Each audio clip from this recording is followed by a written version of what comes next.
My wife was incredulous when she saw me appear with her parents at the romantic dinner she had prepared for her lover. It was supposed to be a memorable evening, yes, but for a completely different reason. I had invited my in-laws to dinner. I wanted to tell them that I was organizing a special trip for her, something to rekindle what, until then, I had believed was love. But when we sat down, fate had a stroke of luck. At the next table, she and he. Together, like two teenagers in love. Holding hands, smiling knowingly, clinking glasses to a lie. And at that moment, our eyes met. She turned pale, her hands trembled, her eyes filled with a panic she had never felt with me. I stood up, looked her in the eye and said, my blood boiling but my voice firm, I hope you're having a good time. It's all over between us. My children and I are going to be happy somewhere else. There were seconds of deathly silence, broken only by the sound of silverware falling from another table. My in-laws, stunned, couldn't even react, and deep down, I think they understood that their daughter was no longer the woman they had raised. She tried to say something, but the words got stuck in her throat, as if not even her own body could justify such betrayal. Her lover, for his part, feigned surprise, but there was an embarrassed, almost cynical smile forming at the corner of his mouth, as if he somehow felt he had won. But he had no idea what was coming. That night, I returned home alone. I entered my children's room and saw them sleeping peacefully, oblivious to the implosion of their family. And I, destroyed, with the bitter taste of shame, disappointment and loss, sat on the floor, leaned against the wall and cried. I cried like I had never cried in my life. Because it wasn't just the end of my marriage, it was the end of an illusion. I had given my life to a person who, at the first sign of boredom, chose the adrenaline of lies over the loyalty of construction. And yet, as much as it hurt, as much as it tore at my soul to think of her with another man, I knew I couldn't give in. There were two lives out there that depended on me. They didn't just depend on me, they trusted me. They trusted that I wouldn't fall apart. That I would be their safe haven. So, with the same dignity I had when I walked into that restaurant, I made a decision: she would lose everything. And not out of revenge, but because she had chosen this path. I wasn't the one who destroyed the family. She was the one who destroyed the bridge, burned the pillars, and threw love into the abyss. Days later, the divorce papers were ready. And the children, even though they had the right to see her, refused to go. The oldest asked me, "Why did she do this to you, Dad?" And that question broke me again. Because even I didn't know the answer. The woman who once said she would die by my side, now wore new clothes, different perfume, and posted photos with generic phrases about new beginnings and authenticity. While I wiped away tears hidden in the bathroom so my children wouldn't see me break down, she smiled for likes. But time is a merciless judge. And for those who sow a storm, the harvest is inevitable. Months later, she showed up in front of my house. Her hair was disheveled, her makeup was smeared, her eyes were sunken as if she hadn't slept in days. She was crying, begging to talk. I let her in, because I still believe that listening is part of the dignity of those who have been betrayed. And she, with a trembling voice, began to talk about longing, about remorse, about how invisible and despised she felt, about how she needed to feel alive again, desired. I felt alone, she said, her eyes brimming with tears, trying to find a place in her words to hide her selfishness. I needed attention, I needed to remember who I was. And then I took a deep breath, looked at her with a calmness that completely disarmed her, and replied, "And I also felt invisible. The difference is that, even then, I remained faithful to you." That sentence knocked her down. As if each syllable was a punch. She burst into tears. A desperate, animalistic cry. The kind of cry that doesn't cleanse, that doesn't redeem. The kind that only exposes the pain of someone who realizes they've lost the thing they claimed to love.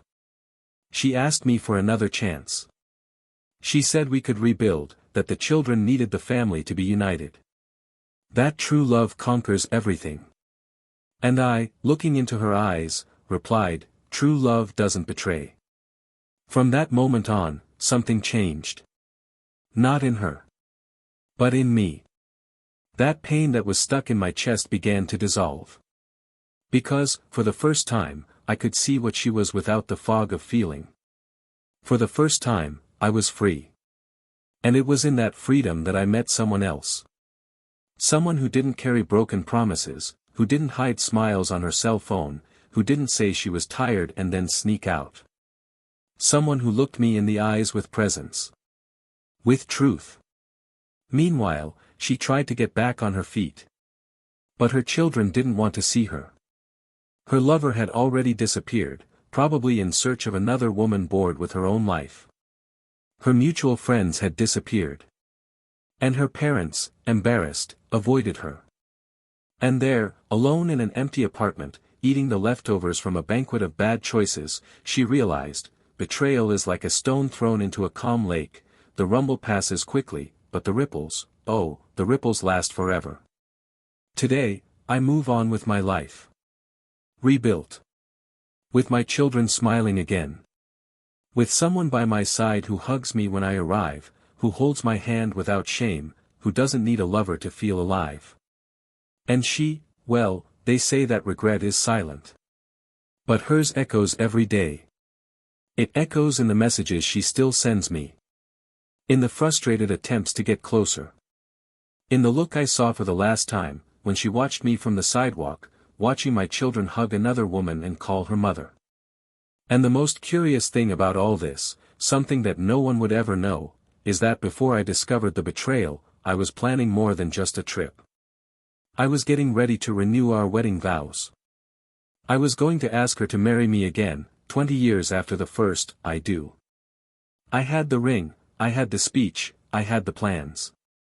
But now all she has is silence. And it was this silence that she heard when she saw me for the last time. When she saw me truly smiling. Not with her. But in spite of her. But there is something she still doesn't know. Something that changed everything forever. And this secret, revealed when she thought she could win me back, was what sealed the fate of this story once and for all. Because sometimes, the real punishment isn't losing someone. It's realizing, too late, that you will never be remembered with love again. Now, it's time to tell you what happened. From the beginning. Because behind every betrayal, there is a story. One that begins long before the first hidden kiss. One that goes far beyond a simple lie. And the ending you would never have imagined. Welcome to the channel. Here, we do not support any kind of cheating, ever. The stories you will hear are fiction, but they carry deep truths. Our goal is to show, without filters, how betrayal destroys homes, families and hearts. Brace yourself. What you are about to hear is a story shocking, intense and full of twists and turns. Good story. Jonathan and Melissa met on a warm spring afternoon, when they were both looking for nothing more than silence. He had just come out of a grueling relationship, marked by demands and disappointments, while she was carrying the weariness of a youth shaped by family obligations and other people's expectations. Their meeting was unpretentious. She was helping to organize a local photography exhibition and he had been invited to present one of his images of human landscapes. It was a click of two broken realities, coming together not through force, but through delicacy. The conversation flowed naturally, almost as if they had known each other from other lives. He, with his calm and observant manner, she, with an urgent need to be understood in her eyes. There were no sweeping declarations, nor were there any promises made out loud. But that day, something aligned. As the months passed, their relationship was built like a solid house, where each brick represented a silent gesture, an attentive listening, a sincere laugh at the end of the day. Jonathan was patient. Working as a freelance architect, he valued balance, organization, and predictability. His routines were almost a ritual: black coffee in the morning, reading before bed, walks in the evening. Melissa, a high school art teacher, was restless, full of ideas and intensity. She lived among paintbrushes, teenagers in love and unfinished dreams. He taught her to breathe between one thought and another, she challenged him to feel more deeply. They were complementary opposites. And it was in this contrast that their love found fertile ground. The house they decided to build together was a blend of both worlds. Jonathan designed each room with attention to detail, from the soft lighting in the living room to the steps leading up to the loft where Melissa set up her studio. She filled the home with color, texture, and life. The paintings on the wall, the poetry books stacked in the corners, the vases of flowers that I insisted on moving every week. The house wasn't large, but it seemed to be overflowing with something unusual. Friends who visited said that the air there was different, that there always seemed to be music even when everything was quiet. The first years were marked by complicity. Difficulties arose, of course, as in any real relationship, but they were faced as a team. When Jonathan's father fell ill, Melissa was by his side during every hospitalization, during every silent night in the hospital. When she lost an early and desired pregnancy, he was the one who held her hand in the dark, without saying anything, just being there. Grief brought them closer together than any celebration. And it was in that shared silence that they both understood the weight of the commitment they had made. Over time, the children arrived. First, little Thomas, with his watchful eyes and serious manner, who seemed to have understood the world since birth. Then, a few years later, Olivia arrived, an explosion of energy and sweetness, who colored the family's days with her singing voice and endless questions. The once serene house was now alive, noisy, and chaotic in a beautiful way. The silent nights gave way to bedtime stories, running around in the hallway, and toys scattered everywhere. Jonathan and Melissa adapted to the new routine like those who understand that life changes, and that it is necessary to change with it. However, little by little, the layers of everyday life began to accumulate between them. The fatigue of responsibilities, the conflicting schedules, the small unspoken frustrations. Jonathan started working more, seeking stability to ensure a secure future for his children. The projects began to multiply, and work trips became frequent. Melissa, on the other hand, immersed herself more and more in school and in the art workshops she coordinated after hours. Little by little, the breakfasts became silent, the messages in the middle of the day less frequent, the touches less spontaneous. Yet, in everyone's eyes, they were the perfect couple. Smiling family photos on social media, birthdays celebrated with affection, trips planned during school holidays. Their children grew up surrounded by love and structure, and no one imagined that behind the curtains of that carefully built house, cracks were beginning to form. Not for lack of love, but perhaps due to excessive expectations. For fear of getting lost in the chaos, for not knowing how to ask for help when everything still seemed good enough. Their conversations became more practical. Who would pick up the children, who would pay a certain bill, who would solve the leak in the roof? Long glances gave way to hurried expressions. Time, which had previously been an ally, began to seem like a silent thief, stealing moments of connection without them noticing. Jonathan missed the spontaneous woman who charmed him by wearing paint-stained t-shirts and who talked about unknown artists as if they were gods. Melissa missed the man who made mint tea on winter nights and wrote notes hidden in her purse. These were absences that were not shouted out, but were noticeable. Jonathan was trying to remain optimistic. He believed that every relationship went through gray phases and that the important thing was to stay together. Sometimes he would buy her flowers when he got back from the market, he would try to start deeper conversations in bed, but he would often be interrupted by a notification on his phone or by her visible fatigue. Melissa, on the other hand, felt out of place. As if she had become just a mother, just a wife, just a function. She tried to rekindle her enthusiasm for her art projects, she tried to smile when she met other mothers at school, but there was something that was eluding her. Something that I couldn't name. There was one night that stuck in their memories like a silent milestone. A family dinner where everything went well. The children had drawn a poster for their parents, thanking them for being the best in the world. Jonathan's eyes were shining with emotion, and Melissa was smiling. But when they went to bed that night, he hugged her affectionately and whispered that he loved her, and although she returned the gesture, she didn't respond. Not for lack of feeling. But because at that moment, she felt an emptiness that prevented her from speaking. The routine continued. The days passed with the ease of someone pretending not to notice what was missing. The weekends continued to be spent with the family, the photos in the photo frame continued to be updated. But there was a silence between the two that only they could notice. It wasn't hostility, it wasn't physical distance. It was something more subtle. As if the two shared the same space, but no longer the same dreams. Jonathan tried, little by little, to rekindle the flame. He planned a short trip just for the two of them, hired trustworthy babysitters, arranged everything. She accepted, smiled, thanked him. But, a few days later, she said she would have to postpone it. A new project with her students had come up, something she couldn't delegate. In fact, he didn't find it strange. He just felt it. Because in her gestures, her body already said more than words. Still, he followed.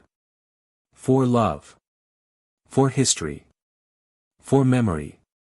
And because he believed that everything was just a phase. That time, the same time that kept them apart, would one day bring back that sincere embrace that brought them together at the beginning of everything. He had no idea that there was so much more behind that postponement. That the perfect world he still insisted on sustaining was about to crumble with a single look, and that nothing, absolutely nothing, would ever be the same again. The life he believed he protected, the home he thought was stable, the marriage he thought was strong, everything carried a secret. One that was beginning to pulse silently, waiting for the right moment to be revealed. The days following that postponed trip passed with the same tense smoothness of a taut rope about to snap. Jonathan devoted himself even more to his children and his work, convinced that maintaining stability was the best way to protect what he had built. Melissa continued to immerse herself in her school activities, in the ceramics classes she taught at a cultural center on Saturdays, in the monthly exhibitions she organized with local artists and talented students. Everything seemed to be working, but there was something imperceptible, a change in her rhythm, an almost imperceptible shift in the way she walked when she entered the house, in the tone with which she said hello, in the frequency with which her cell phone vibrated during dinner and was discreetly turned face down. There were no arguments, there were no confrontations. But there was distance. And that distance grew silently, like weeds under the ground. Jonathan noticed these signs, but he interpreted them with the hope of someone who believes that every long-term marriage goes through ups and downs. He thought it was just tiredness, too many commitments. There was no shouting, no obvious coldness, and this made him believe that there was still time to recover what was being lost. He began investing in small surprises. He bought wines that she liked, prepared meals on the weekends, left affectionate notes in her coat pockets. And sometimes, he saw his efforts being welcomed with a sincere smile, a light laugh, a tight hug. But soon everything returned to the same silent pattern of emotional absence. On a typical Wednesday morning, Melissa left for work earlier than usual, claiming to have a meeting with the school principal. Jonathan thought it was strange, but he didn't suspect anything. He had breakfast with his children, took them to school, and went about his daily routine with his mind full of deadlines and budgets. In the evening, she came back with a light face, as if she had spent the day free of any worries. She talked about a new interdisciplinary project she was working on, laughed with Thomas about jokes about a classmate, helped Olivia with her homework. And Jonathan, watching everything from the kitchen while washing the dishes, felt that old warmth in his chest, the hope that maybe it was just a difficult phase and that, after all, they were finding their balance again. But as the days turned into weeks, Melissa's schedule began to deviate more than usual. Meetings came up at the last minute, events she had once shared with enthusiasm were now barely mentioned. Her phone even followed her into the bathroom, and the giggles she made as she typed seemed too intimate to be shared with parents or coworkers. Jonathan wasn't paranoid, and fighting the suspicion caused him more pain than silence. After all, distrusting the person he had loved for so many years was, in itself, an act of internal betrayal. It was a Friday night when it all began to sink in. He had planned a simple dinner at home, fresh pasta, white wine, soft music. The kids were with their grandparents, and he wanted them to have a night to themselves, like the old days. But Melissa had texted hours earlier, saying she had an unavoidable commitment with a colleague who was visiting from out of town. The message was polite but impersonal. There was no warm apology, no promise of compensation. Jonathan tried not to take it as a rejection, but the evening, empty and silent, asserted itself as a truth that was hard to ignore. In the days that followed, he decided not to confront her. He preferred to observe. He kept every detail: the new perfume she wore only on certain days, the more elaborate makeup at unusual times, the high heels she wore for a simple meeting. Small changes, but for someone who knows someone's daily life, they were glaring evidence. He began to keep these fragments as loose pieces of a puzzle, which little by little began to make sense. One Sunday afternoon, while picking up Olivia from a children's party, Jonathan came across a conversation between two mothers he knew. They were speaking softly, but Melissa's name came through in a whisper. It wasn't the exact content that struck him, but the tone, the knowing tone of someone hiding a secret. When he approached, they both suddenly fell silent. They smiled tightly and changed the subject. Jonathan responded with the same feigned politeness, but inside, something was breaking. It was then that he decided to stop waiting for answers. He didn't look for fights or arguments. He continued to act as he always had, perhaps even more attentive, more present. But inside, he began to prepare himself. He organized documents, separated folders with financial records, backed up old photos and videos. He began to record dates, times, patterns. Not out of a desire for revenge, but out of an urgent need to not be made a fool of. Then dinner arrived. It was a normal Saturday. Jonathan had arranged with his in-laws to take them to a new restaurant in town, a place Melissa had always said she wanted to try. The children would stay with their cousins, it would be an adult night. He got ready calmly, stopped by the condominium where her parents lived, and picked them up with a sincere smile. On the way, he talked about the children, about school, and about a new project he was developing. The atmosphere was light, familiar, and full of good intentions. When they entered the restaurant, the waiter led them to a large table near the window. The place was cozy, with soft lighting, low music, and perfectly aligned glasses. Jonathan ordered his in-laws' favorite wine, exchanged a few words with the sommelier, and then, as he turned to speak to them, his eyes caught a scene that made the world around him go silent. 3 tables ahead, half in profile, was Melissa. And she was not alone. The scene was not vulgar. There were no kisses or scandalous gestures. But the way they looked at each other said it all. Their hands touched each other on the table in a subtle but intimate way. There was a smile on her lips that he hadn't seen in a long time. A sparkle in her eyes that he hadn't seen in his eyes for a long time. Jonathan froze. His chest burned, not with anger, but with an emptiness that opened like a hole in his stomach. He took a deep breath, looked at his in-laws who were still talking absent-mindedly, without noticing anything. And then, something inside him rose up. Something stronger than the pain. He stood up, excused himself in a calm and firm tone, and walked over to the table where his wife was smiling at another man. She saw him before he could say anything. The smile disappeared in a second, her eyes widened, her body stiffened. Her lover saw him too, but remained motionless, as if reality did not fit at that table. Jonathan stopped in front of them both, looked deeply at her, and said in a low, clear voice, "I hope you are having fun. It is all over between us. My children and I are going to be happy somewhere else." She tried to mumble something, but her voice wouldn't come out. Jonathan turned around and went back to his table. His in-laws watched him blankly. And when he sat down again, he simply said calmly, "I apologize, I won't be able to have dinner today." Something happened. He stood up, thanked them, and left the restaurant with firm steps, leaving behind not only the woman he had once loved, but the illusion of a life that no longer existed. What he didn't know yet, what no one else knew, was that behind that betrayal there was something even deeper. A closely guarded secret that would forever change the course of everything that came after. And when that secret emerged, the betrayal would no longer be the culmination of the pain, it would become just the beginning. The silence that followed that dinner was thick, almost physical. Jonathan didn't answer any more calls, didn't reply to messages, didn't explain anything to his children beyond what was necessary. He only said that, for now, their mother needed some time and that they would be with him.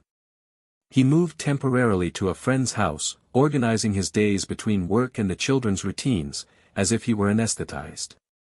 Inside, however, there was no peace. He slept badly, his stomach always in knots, his thoughts revolving around what he had seen, what he didn't understand, what he needed to accept. Melissa had gone silent. For days, there had been no attempt to contact him. No unexpected visits. No attempt to explain. And that was eating him up even more. As if she didn't care. As if she had accepted losing everything with the same ease with which she hid herself in messages. When she finally showed up, it was at the school gates. Late, anxious, nervous. Jonathan was with Thomas and Olivia, who ran to their mother with the innocence of those who don't understand the gaps between adults. She hugged them too tightly, and he realized she was crying while smiling. She asked to talk. He hesitated. She said it wasn't the right time. To call, to set a different date. She insisted, without shouting, without begging. She just looked him in the eyes and said she needed to tell him everything. And that if he knew, he might not forgive her, but he would understand. It was the first time he trembled. They had arranged to meet on a Monday night. The children were with their grandparents. She arrived first, sitting in one of the chairs at the cafe they had visited countless times over the years. Her face was different.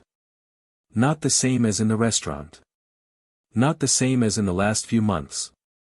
It was a bare, devastated face, with eyes that asked for silence. Jonathan sat across from her, still not knowing what to expect. I expected regret. I expected empty excuses. Maybe even the tired speech that, it wasn't what it seemed. But what he heard in that meeting was a deep cut, something that would disfigure not only the image he had of her, but also the one he had of himself. Melissa began speaking with difficulty. She said she wasn't looking for pity, that she knew what she had done, but that he deserved to know the full truth. She said she had lost her way, that she had begun to feel suffocated by the routine, by the roles imposed on her, but that this didn't explain the worst. Because what had driven her to cross the line wasn't just the desire for something new. It was something much more intimate, darker, more painful. Jonathan kept his eyes fixed on her, fighting the urge to interrupt, to demand quick answers. She took a deep breath and then blurted out something he could never have imagined. She said that the man she was with at the restaurant was not just someone she had met by chance. He was someone she had a long history with. Someone who, years ago, even before she was married, had been part of a hidden chapter in her life. Melissa said that, during an exchange program, before she met Jonathan, she had a quick, intense and chaotic relationship with this man, who was married at the time. She said she got involved without knowing, found out later, and broke up with him out of guilt and repulsion. She thought it was over. She thought she would never see him again. Until, months ago, he reappeared. At the school where she worked. He introduced himself as the new coordinator of a government cultural project with local schools. Jonathan couldn't react. He could feel his heart beating in his throat. Melissa continued. She said that, at first, she avoided any personal contact. That she pretended to be indifferent. That she refused invitations to coffee, to extra meetings, to conversations outside of the professional environment. But little by little, he started to get closer. First through nostalgic conversations, then through memories, through questions about the life she had today, through disguised comments about missing her. She said she resisted. That she tried. But that, deep down, she was fragile. She felt forgotten, unimportant. And he, with his experienced and confident manner, filled the gaps with an ease that she hated to admit. But none of that was the worst part. Because the secret she was carrying wasn't about the adultery. It was about what was behind it. Melissa was silent for a few seconds, and then, with her eyes fixed on Jonathan's, she dropped the bombshell that changed everything. She said that the man, her lover, was the father of a student. And not only that. He was the father of a child Olivia had befriended. A child with whom they had shared birthdays, outings, family moments. She said he had used her daughter as a bridge. He had gotten closer through the innocence of children. And she had allowed it. Jonathan's eyes widened. He felt the air drain away. The pieces fell into place in a cruel way. He remembered a weekend when Olivia had spent the night at a new friend's house. He remembered how excited her daughter had been when she told him about her family, how nice they were, how they had a dog she wanted to have. He remembered picking her up and talking to a nice, polite man who seemed to know everything about his daughter's routine. He remembered how Melissa had been strangely silent that day. She confessed that she used these encounters as an excuse. That the times when she said she was with her students' parents, organizing school projects, were, in fact, times when she met that man. And that the worst of all was that, for a long time, she thought she could manage this without anyone getting hurt. That the feeling that arose was false, that it was just a reflection of what was missing in her, not in the marriage. But that even realizing this, she couldn't stop. Because there was something perverse in that connection. Something that made her feel alive, desired, almost like revenge against the role she felt she had assumed without choice. Jonathan didn't answer right away. He got up from his chair and walked to the cafe window. He pressed his forehead against the cold glass. He felt humiliated, exposed, dirty. Not just by the physical betrayal, but by the way it had all been manipulated. By the idea that his daughter had been part of a dirty game, even if she hadn't known it. By the realization that Melissa had crossed a line that was never crossed. When he turned around, his eyes were filled with cold fury. He said he now understood what she had lost. That it wasn't just the marriage, the trust, the family structure. It was her very identity. That by involving the children, she had not only betrayed her husband, she had betrayed the mother she claimed to be. She cried. She begged for forgiveness. She said she regretted it. That she would have given anything to go back. But there was no more room for that. Jonathan simply asked her not to try to contact him for a while. To stay away. To respect his right to rebuild himself. To respect the right of his children to be spared more suffering. And then he left. Without looking back. The cold of the night hit him like a punch. But, strangely, there was something liberating about the pain. Because now everything was clear. There were no more doubts, there was nothing left to discover. All that was left was to move on. To rebuild himself. And he would do it. For you. For his children. For the peace he deserved to find again. He didn't know yet that something else was waiting for him. Something that would still come to the surface, something that would involve more than he imagined. But for now, I just needed to breathe. And not allow that poison to continue spreading. That night, after leaving the cafe, Jonathan walked aimlessly through the empty streets as if he needed to empty his body of everything he had just heard. The city seemed different, the lights, the people in the bars, even the cars passing by had a muffled, distant sound, as if he were locked inside himself. He didn't go home. He got in his car and drove to a simple hotel on the outskirts, a place he had come across by chance, having done a renovation project years ago. He asked for a room, threw himself on the bed with the clothes on his back and spent hours staring at the ceiling. There was not a single complete sentence in his head. There were images, fragments of memories, excerpts of dialogue that no longer made sense.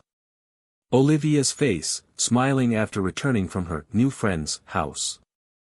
Melissa's distant, restrained laugh. That man's handshake, he squeezed it too tightly, as if he wanted to demonstrate some unresolved masculinity. Now everything made sense. But it was a cruel, painful, dirty sense. In the days that followed, Jonathan withdrew into himself. He returned to the house he had temporarily rented with his children, but he remained like a ghost. He did the basics, answered the essentials, but his gaze was absent. Thomas began to notice that he was different, tougher, more distracted. Olivia, still small, only missed the lap of her father who used to laugh with her at anything. He tried to be present, but he didn't know how to pretend a normality that had been brutally ripped away. What kept him going was his love for them. And, curiously, it was also what kept him from falling apart completely. Melissa tried to get closer briefly. She sent short messages, left letters at the door, and tried to call a few times. Jonathan didn't answer. Not out of anger. But because I still didn't know what to do with all that. There was a need to process what he had heard, but also to rebuild himself in some way, even if fragmented. Until, one afternoon, he received an email from her lawyer. A formal request to talk about the terms of the divorce. It wasn't the kind of attitude I expected at that moment, but at the same time, it was a necessary step. He scheduled the meeting for the following week, in a neutral office. He wanted to resolve whatever needed to be resolved, cleanly, without prolonging the pain, without raising expectations. On the day of the meeting, she arrived early. She was visibly exhausted, with dark circles under her eyes and a look as if she had spent sleepless nights. Her lawyer spoke objectively, but she barely looked up. Jonathan maintained his posture, responded calmly, and listened attentively. He didn't argue. He only asked that he be respected as a father. That his children not be exposed to any more emotional instability. That she respect the space and time he needed to heal. Melissa simply nodded. When the lawyer suggested a break to sign documents, she finally spoke. She asked for a few minutes alone. Jonathan hesitated, but he let her. They went to a small adjoining room with 2 wooden chairs and a low window. She sat down first, then he. For a few seconds, they were silent. And then she began to speak. You said that you understood everything. That you didn't expect to be forgiven. That you didn't even expect to be part of his life again like before. But that you needed to say something that you hadn't said in the other conversation. Not a new secret, but a regret that consumed you more than the adultery itself. She said that what hurt the most was not having been discovered. It was having realized too late what was at stake.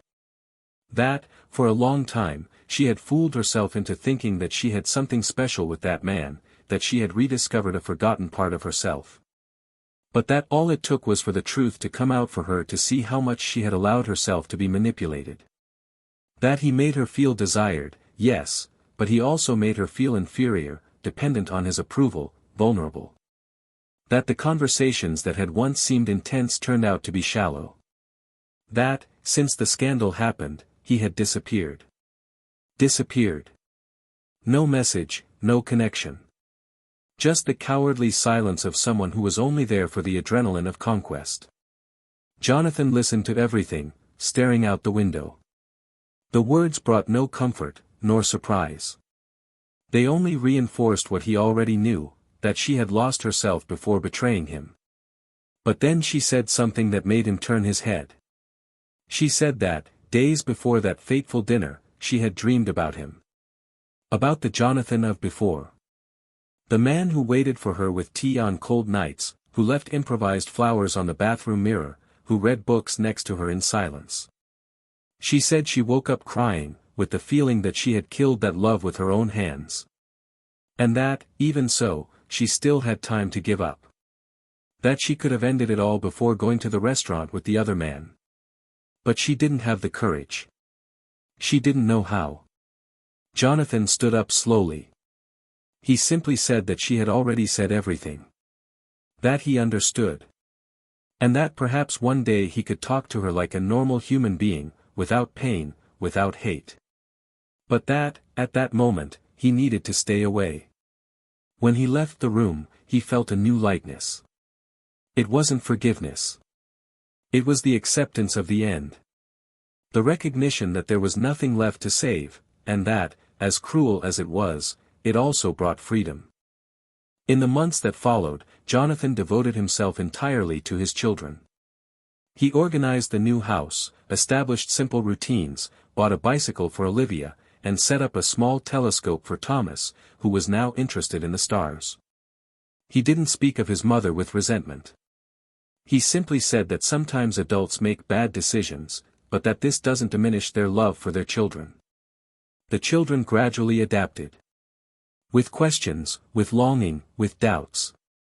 But with love. It was during a walk with the children in the park that Jonathan met Isabella. She was with her nephew, helping him ride his scooter. The collision between the two boys, harmless and fun, was the pretext for a conversation. They exchanged smiles, talked about the children, then about books, music, about how Sunday morning still held a nostalgic beauty.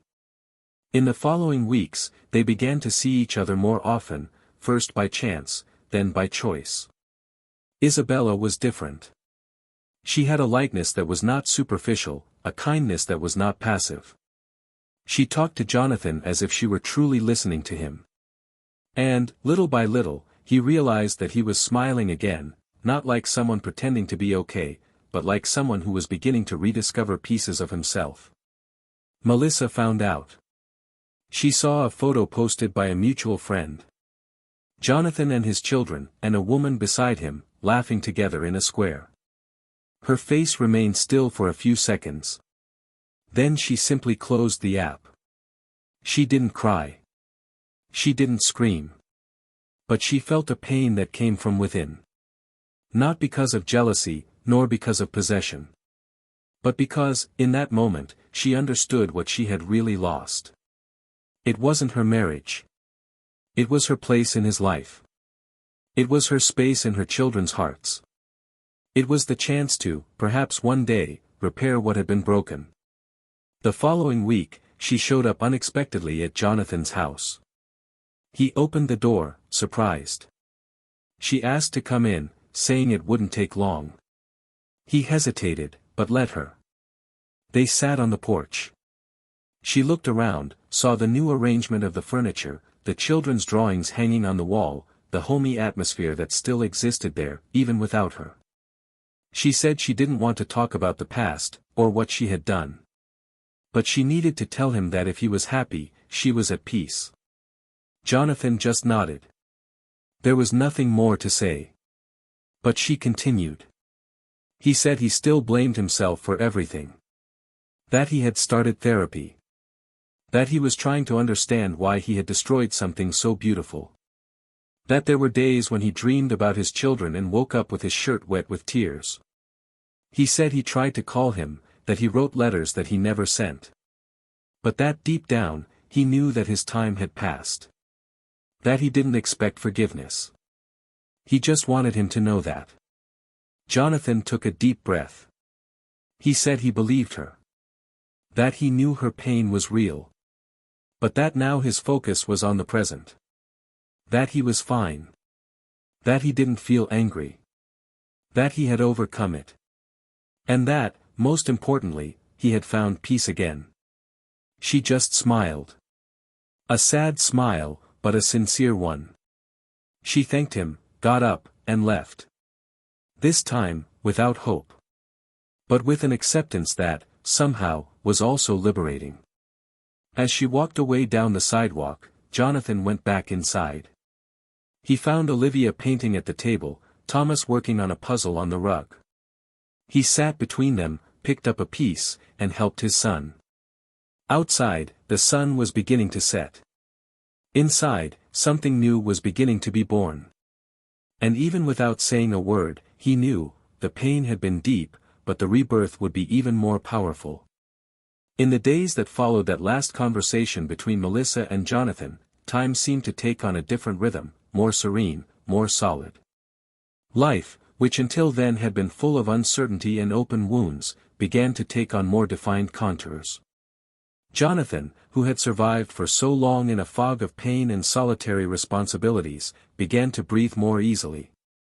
Isabella's presence became a natural part of the routine, not as a hasty replacement for something lost, but as a reflection of what was possible to build from conscious choices. She did not invade the spaces of the old story. She respected the children's time, waited for signs of openness and acceptance, and gradually became a familiar, affectionate figure, without the intention of taking up space, but of adding to it. For Thomas and Olivia, this new phase was marked by silent transformations. There was greater care in each gesture, a constant attempt to preserve their innocence that the adult world insisted on hurting. Jonathan sometimes found himself in internal dilemmas about what to tell, how to protect, what to let people know about what had happened between him and his mother. The decision not to contaminate their memories with resentment was one of the most difficult, but also one of the most correct. He chose to be honest only to the extent necessary. He did not deny the truth, but he did not dump it like a burden. He answered questions simply, always reinforcing that the love between them and their mother still existed, even if in a different form. This attitude led him to lonely nights of reflection, in which the pain still visited silently, but no longer dominated. Melissa, on the other hand, was going through a different process. The absence of her children from home became a daily abyss. The noise that used to bother her was now missed. The school routine, which had always been her comfort zone, began to seem cold and mechanical. She avoided her closest friends, refused invitations to coffee, events, and meetings that were not strictly necessary. She spent hours watching old videos of her children, listening to saved audios of silly and spontaneous conversations, rereading letters from special dates. Her regret was not performative, it did not come from the shame of having been caught or the loss of social status. It was a visceral pain for having lost the trust of those who knew her best. She now understood, with brutal clarity, that betrayal was not just crossing a physical boundary with someone else. It was the breaking of a silent pact that is built every day when two people decide to share a life. In the midst of all this, a moral dilemma was growing within Jonathan. He knew he was rebuilding his own history, creating a new home, a new balance. But he also felt the presence of a question that insisted on returning at the most unexpected moments. Should he or shouldn't he allow Melissa to have more direct contact with her children again? He knew that, legally, she had that right. But emotionally, the situation was more complex. The children still asked about her, especially Olivia, who dreamed about her mother frequently and woke up asking when they would go for walks together like before. Thomas, older and more perceptive, maintained a protective stance towards his father. He rarely mentioned Melissa, but Jonathan knew that, deep down, the boy loved her, even with the silent hurt of someone who felt left out. It was during a conversation with Isabella, one night, that Jonathan found himself facing this dilemma more deeply. They were sitting on the couch, their bare feet intertwined, the television on at a low volume just to fill the space. He talked about how much the children missed their mother, about the guilt he felt for not knowing how to deal with it in the best way. Isabella listened to him in silence, with that attentive gaze that he had learned to respect. When she answered, it was not with ready-made advice, but with a question: do you think that depriving them of contact with her is justice, or protection that could turn into a wound later? That sentence echoed in his head. Because that was exactly what he feared, turning protection into an irreparable absence. He did not want his children to grow up with emotional holes created by decisions made in the heat of pain. He then decided to propose a supervised meeting. He called Melissa, spoke objectively, and explained that the children could see her in a neutral space, with him present. She immediately agreed. On the appointed day, they arrived at a large park full of trees, where they had picnicked years before. Melissa was waiting for them, sitting on a wooden bench, her hands trembling in her lap. When she saw Olivia running toward her, she burst into tears. The girl hugged her tightly, and Melissa squeezed her eyes shut as if trying to save every second. Thomas came more slowly, but he approached, standing next to his sister and mother, without saying a word, but without running away. The reunion was restrained, full of carefully exchanged words and measured gestures. But there was affection. There was something whole about those moments. After that, they began to meet sporadically. Jonathan was still present, but little by little he allowed small concessions. An afternoon at the movies. A visit to the school. A Sunday breakfast. Melissa didn't force the issue. She didn't try to regain the place she had lost. She simply demonstrated, day after day, that she was willing to start over in a different way. With patience. With truth. With genuine repentance. But that didn't mean that everything would be recovered. There were scars, painful memories, ruins that couldn't be rebuilt. One could only learn to live with them. Jonathan continued on his path with Isabella. Their relationship grew deeper, but without haste. She became involved with the children gradually, naturally. He had a sensitive ear, knew when to step back, when to be close by. She never presented herself as a new mother, nor as the savior of a broken home. She was just presence. Consistency. And perhaps that was what made everything so solid. With her, Jonathan rediscovered the lightness he thought he had lost forever. But still, on quieter nights, he reflected on the complexity of it all. On how life is made up of mistakes that sometimes turn into definitive losses, but that can also become lessons that shape who we are. One night, Thomas appeared in his father's room with a drawing. It was simple, a house, 2 trees, 4 smiling people. But the detail was in the bottom corner, where there were 2 smaller figures holding hands, a woman with long dark hair, and another with her hair tied up, drawn close together but separate from the rest. Jonathan asked who they were. The boy replied, "It's Mommy, and Belle. I like them both. I just don't know if I can say that." It hit him like a punch. The purity of that speech, the sincerity with which his son exposed his internal conflict, showed that he himself needed to be clearer, more fair.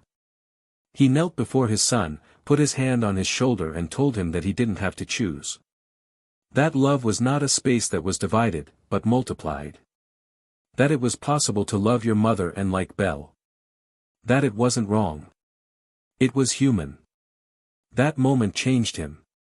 He realized that he had spent months trying to keep everything under control, trying to spare his children, trying to fix what had been broken. But deep down, what mattered most was allowing them to live their truth freely. Without labels, without guilt. Just with the right to feel whatever they felt, and to build their own bonds based on affection, not on the past. Over time, Melissa also understood that she would never be the same again. And, strangely enough, this brought her peace. She began to visit her parents' house more often, to paint more often, and to give workshops at NGOs. She knew that the love she once had with Jonathan would never return, but now she could look at him without pain. Only with longing for what was real. Isabella, on the other hand, firmly maintained her place, without trying to fill in the gaps, simply following the steps of the family that was rebuilding itself. Between her and Melissa, there was no dispute or confrontation. Only a silent and mutual respect for a process that, on some level, had transformed everyone. The moral dilemma remained, like an echo, what to do with the mistakes we make when it is no longer possible to erase them. How do you live after having hurt those you love the most? And how do you forgive when you cannot forget? There were no ready-made answers. Only paths being followed, choices made day after day. And, in this process, pain was transformed into wisdom. Guilt, into conscience. Anger, into maturity. It wasn't the end yet. But at that moment, everyone seemed to have understood that life isn't about going back to square one, it's about moving forward, even with scars, towards something new. And that was exactly what was about to happen. Something new. Something that would change, once again, the course of everyone's lives. Something that had been forming silently, but that, when it emerged, would reveal once and for all what it truly meant to start over. In the week following their encounter in the park, Jonathan began to notice subtle changes in Olivia's behavior. She had usually run to him at the end of the day, but now she was retreating to her room more often, saying she was tired, even on days when she barely left the house. She was less talkative, and when she did speak, her eyes would wander between sentences, as if she were searching for a word that wouldn't come.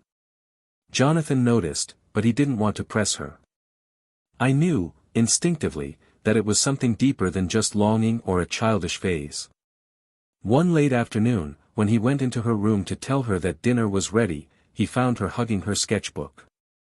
When he got closer, he saw a scribbled heart with two female figures on opposite sides, and between them, a small girl with blue eyes too big for her face. He sat down next to his daughter and asked her, carefully, what the drawing meant. Olivia just looked at him, with tears welling up in her eyes, and said, "I don't know where home is now." That sentence hit him like a blow. That night, after his children went to sleep, he sat at the kitchen table for hours, reflecting on what they were going through. It was no longer about betrayal, hurt feelings, or rebuilding a couple. It was about his children's identities. They were growing up between two worlds that didn't seem to communicate. Even with all the care he and Melissa had been taking, even with Isabella's goodwill, there was still a hole. An unfilled space. And Jonathan understood that something needed to be done about it. The next day, he called Melissa and proposed something that he himself didn't even think he would have the courage to say. He wanted to try a whole weekend with everyone together. Not as a couple. Not as a united family. But as two adults trying to show their children that they could still share the same space without pain. Melissa was silent for a moment. Then she said she would accept. But on one condition, that it be somewhere different. Out of town, with no shared memories, no old paths. Jonathan agreed. He rented a small cabin in a mountain village a few hours away. A simple place, surrounded by nature, with a nearby stream, a place for a fire, and enough silence for them to hear each other. When they told their children, Olivia jumped for joy. Thomas just nodded with a shy smile, but Jonathan could tell the boy felt relief inside. The trip was peaceful. In the car, the children took turns singing old songs together and asking about what they were going to do there. Melissa, in the front seat, exchanged glances with Jonathan a few times, but the mood was light. There was no pressure, no tension. When they arrived, they packed their bags, chose their rooms, and soon they were all around a small makeshift campfire, roasting marshmallows while Olivia told a made-up story about a rabbit who was afraid of the dark. It was almost as if they were back in time before the breakup. But with one essential difference, now, everyone there was aware of reality, and the choice to be together came from maturity, not from illusion. On the second day, during a light hike, Melissa approached Jonathan. The children were ahead, trying to identify animal tracks. She lightly touched his arm, just to get his attention, and said, "Thank you for this." Jonathan responded with a small smile, but his eyes said more. After a few seconds, she continued, "I know I don't deserve this chance. But still, thank you for allowing me." Jonathan took a deep breath before answering. "This isn't for you. Or for me.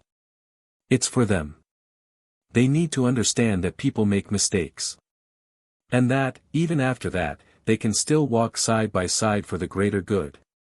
Melissa nodded slowly. In that moment, there was no resentment, only the acceptance that the past could not be changed, but the present could be built with more humane choices. That night, while the children slept, the two adults sat on the porch with blankets over their legs and cups of tea in their hands. The silence between them was comfortable. There was no need to fill it with words. But then Melissa spoke, "Do you think that one day, they will truly forgive me?" Jonathan looked at her. Not with anger, but with sincere firmness. "I think they are already forgiving. But what you have to accept is that this forgiveness will not be the same for each of them. Nor will it give you back the place you had. Maybe you will gain another. Maybe a smaller one. But it may be more genuine." Melissa closed her eyes for a moment, as if it struck and healed her at the same time. Sunday dawned with a light drizzle, and the weather made everything more introspective. Before they left, Olivia asked to take a photo of everyone together. Thomas held up his cell phone, adjusted the frame, and captured the moment. Jonathan, Melissa, Isabella, who was not present, but would be the first to see the image later, and the children, with their faces half shrunken by the cold, but with smiles that carried a hint of hope. It was a portrait of what they could be. Not a perfect family, but a new possible configuration, where respect replaces lost love and affection reinvents itself without having to deny the wounds. They returned home in silence, each one lost in their own thoughts. But something had changed. A knot had been untied. When they arrived, Melissa said goodbye with a hug to each child and a long look at Jonathan, who simply nodded silently. In the following days, the children spoke about the trip naturally, as if the experience had filled a void that was hard to name. Isabella received everything with understanding. She listened to the children's stories with affection, laughed at the stories of burnt marshmallows and was moved by the photo Jonathan showed her. "It was important," he said, sincerely. "For me too," she replied. And in that moment, Jonathan felt he had found the balance point. A space where you could love again without feeling guilty for having reconstructed something with other pieces. But there were still decisions to be made. The final separation needed to be formalized. And, despite all the demonstrations of goodwill, Melissa still faced the harsh reality of having lost primary custody of her children. She knew that it had been a fair consequence of her actions, but that didn't make the pain any less. So, in a gesture that surprised even her lawyer, she asked that custody remain with Jonathan, without disputes, without attempts to reverse it, only with the commitment that she could continue to participate in their lives actively, even if not on a daily basis. Jonathan, moved by the gesture, agreed. He knew that there was real love there, not romantic, not conjugal, but a love that recognizes what it did wrong and does not try to erase it, but to redeem it. At the divorce hearing, the two were calm. They signed the papers with the dignity of those who knew that this was not the end of everything, but the beginning of a new way of existing in each other's lives. They left the courthouse together, said goodbye with a long hug, and went their separate ways down the sidewalk. When he got home, Jonathan found Olivia in the living room with Isabella, laughing over a board game, and Thomas lying on the couch with a book about constellations. He sat between them, enveloped by a rare feeling, peace. And it was that late afternoon, as the sky changed color and the smell of dinner began to spread through the house, that he realized that life, even when shattered, can still be lived truthfully. Because there are scars that don't go away, but they also don't hurt anymore. They only remind us that something was lived intensely, that choices were made, that mistakes were made, and that, above all, starting over is possible. It wasn't the end yet. But at that moment, he knew that the worst was over. And what would come next would be lighter, not by magic, but by choice. A choice made day after day. A choice to be whole, even after being broken. Months had passed since the last hearing. Jonathan's house had changed in almost imperceptible details, new frames on the walls, different toys scattered around the living room, handmade ceramic plates that he himself had started making as therapy on the weekends. Time passed more slowly, as if he had finally learned to breathe without the constant tension. Isabella remained by his side with the serenity of someone who didn't need to prove anything, and his children grew up with the security of a home that had been truly rebuilt. Jonathan no longer carried that dull pain that had accompanied him for so long. There were still memories, yes, but they were silent shadows that no longer dominated his days.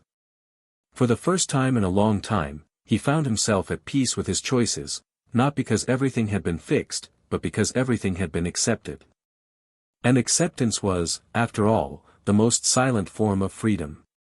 At school, Melissa was relearning how to teach. She had changed units, and had tried to start over in a new environment, far from the judgmental eyes or the guilt that weighed on every familiar corner. Her students didn't know what she had done, but somehow they seemed to realize that this woman with the sad smile knew how to listen more deeply than any other teacher. Her voice was low but firm. When she spoke about literature, she didn't just talk about texts, she talked about new beginnings, about mistakes, about characters who destroy themselves and then rebuild themselves. Her classmates noticed the change. They commented among themselves that she seemed different. But no one knew what was behind that calm gaze that sometimes disappeared for long minutes in the empty courtyard. Melissa now lived in a smaller house, with less furniture, less noise. She grew herbs in the backyard, read old letters from time to time, and sometimes wrote notes to her children that she never sent. He knew that the space she occupied in their lives was different now. And that hurt, yes. But it was a pain that she accepted as part of what she had caused. She had stopped asking for forgiveness. Now she just showed, day after day, that she was there, ready to be present in any way possible. It was on a normal afternoon that something unexpected happened. Olivia, now more confident, asked her father to let her go alone to a dance rehearsal with her mother. She said she wanted to show her what she had learned and that she wanted it to be a surprise. Jonathan hesitated, but agreed. He trusted his daughter's strength, and despite everything, he trusted that Melissa would never put her children in a situation that would hurt them again. When he went back to pick her up, he parked the car near the square where the rehearsal would be. From a distance, he saw Melissa sitting on a bench, watching Olivia dance with other girls, proud but reserved. Beside her, Thomas, arms crossed, waited patiently. Jonathan did not approach. He just watched. And, in that moment, he saw an image he never imagined he would see again, his two children, next to their mother, laughing at something he could not hear. A part of him felt a knot tighten in his chest. It was not jealousy. It was a longing for something that would never return. But that, somehow, still existed fragmented in moments like that. He knew that what they had experienced was far from being erased. And that, despite the reconstruction, there were losses that simply remain as scars. But there, seeing the three of them together, he understood that love, however deformed it was, could still leave good traces. And that was enough. But life, as always, saves its last cards for the most unexpected moment. One cloudy morning, Jonathan received a call that destabilized him. It was a police officer, asking him to appear at the police station to talk about an investigation involving Melissa's former lover. At first, he thought it was something bureaucratic, perhaps a supplementary statement. But when he got there, he learned something that would change the meaning of everything he had experienced. The man had been arrested for involvement in a scheme of emotional manipulation and extortion against public school teachers. For years, he seduced vulnerable women, usually in positions of school leadership, and emotionally involved them, creating situations that he later used as blackmail currency. Melissa was one of many. And, according to the statements collected, she had been one of the only ones who did not give in to the extortion. She had broken off before he demanded anything more serious. But even so, she was mentioned in the trial as one of the central pieces of the network that helped identify the pattern of abuse. Jonathan left the police station in shock. He sat on a bench in the nearest square and took a few minutes to gather his thoughts. That information didn't change what Melissa had done. It didn't erase the betrayal. But it shed a new light on everything. A light that didn't justify, but explained. And, in a way, it also humanized. Maybe that's why, that night, he called her. He told her he knew. She cried on the other end of the line, but she didn't try to defend herself. She just said she was sorry. That she didn't want to hide anything anymore. Jonathan said he didn't care about that. He called because, after everything, he could finally see the woman she was trying to be. And that, even though they couldn't go back, they could still build a relationship based on something more powerful than the past, the truth. This conversation sealed a new type of relationship between them once and for all. There was no more room for resentment. Only for respect and responsibility. Melissa continued her journey with dignity. She became a reference in the public school system's emotional support project, helping other women identify situations of silent abuse. Ironically, she became a symbol of strength and reconstruction, not because she was perfect, but because she faced her flaws head-on. Jonathan continued alongside Isabella, with whom he shared the project of opening a small cultural space, where art, education and active listening were promoted. There, their children grew up surrounded by books, music, honest conversations and sincere hugs. Thomas became a voracious reader and began to write his first stories. Olivia, in turn, stood out in dance and said, proudly, that when she grew up she wanted to teach movement to sad people, because she knew that the body can heal what the soul has not yet been able to. And so, each of them found their place in the world. With scars, yes. With memories that still burned on certain days. But with the certainty that they had survived the worst and been reborn on the other side. That family was no longer the same. But it had become something more real. A bond that no longer needed to pretend to be perfect, it simply cultivated presence, responsibility, and real love. If you've come this far, with a heavy heart or perhaps comforted, I want to hear from you. What did you think of this story? Comment below with your opinion, tell us if something touched you or if something made you reflect. And, of course, subscribe to the channel right now so you don't miss any of the next stories we'll bring you.